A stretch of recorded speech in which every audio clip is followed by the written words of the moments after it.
Well, I think we live in an interesting time, and everything's changing very, very quickly. And I think one of the things we have to think about is how we have to be gentle with this and recognise we're actually all beginners. In 50 years ago, we didn't have to make the kinds of decisions we have to make now. So around here in Newcastle, where I live, people have 103 visits to somebody, like a doctor or somebody, in the last year of their lives. So there's a lot of things going on now. There's a lot of decisions that have to be made, a lot of conversations that have to be had. But we need to understand that that's a new thing, and we have to be ready to learn and research and evolve and learn from everybody else as we do this. And there isn't a simple fix. It's not you put everybody on this, or there's a magic drug or a magic pathway. It's not going to be like that. It's going to be diverse, it's going to be complex, and it's going to be different for people in different settings. In fact, one of the really complicated things about end of life is that while all of medicine's going down the let's restrict and pathway things, let's get everybody onto protocols, end of life and dying is, well, everybody wants to be different.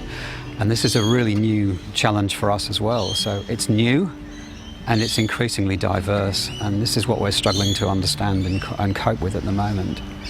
So there's a number of issues around that we have to take into account. One of them is that, everybody we have to increasingly see as an individual. You are you, and you are special because you are you, and you're you right to the very last days of your life.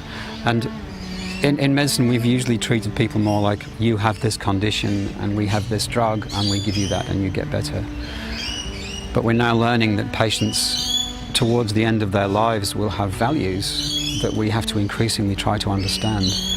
I mean, I'm an intensive care specialist, and we went through this golden period of treating young people with aggressive technology. We could open arteries, we could breathe for people, we could replace their lungs function, we could dialyze them, we could do anything we wanted.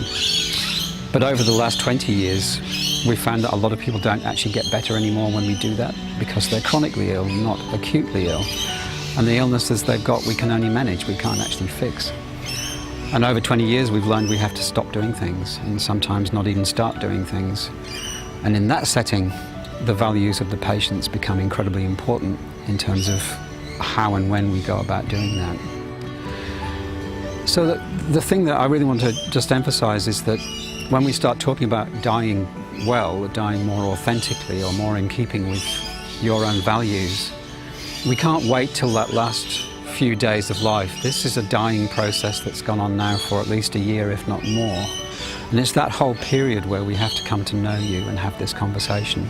And people talk about having the conversation. There's a whole thing called the Conversation Project, the conversation.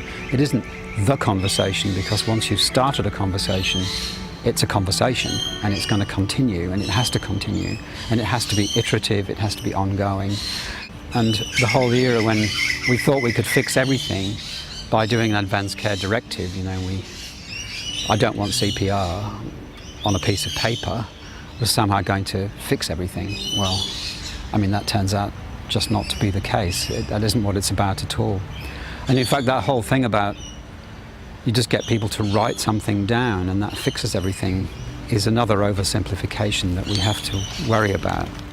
Because it isn't just making a single decision and writing it down on a piece of paper. It's starting a conversation with the people who love you and the people who are going to look after you, and trying to make that conversation build an idea of who you are and what you might want. That we could be looking at a whole situation where instead of just doing what the doctor said, and doctor knows best, that we're moving into an era now where patients themselves are expected to have values and preferences, and to come prepared with those to meetings with doctors who exchanges values and preferences with you, and between you come up with a course of treatment. Now, I think that's very important at the end of life, but I think it will extend further than that as well. My hunch is that people in the regions and rurally have got much more opportunity because of the nature of the environment that they work in and the communities that work together to have these conversations over a period of time. And I went to Inverell, where the nursing home and the hospital are almost right next to each other, so the opportunities are really there. And I would imagine that the evolution or even revolution that I'm talking about can actually take hold more more rapidly in regional centres and rural centres than it will in the big cities. The rural and regional communities are going to steal a march here if they put their minds to it, and some are.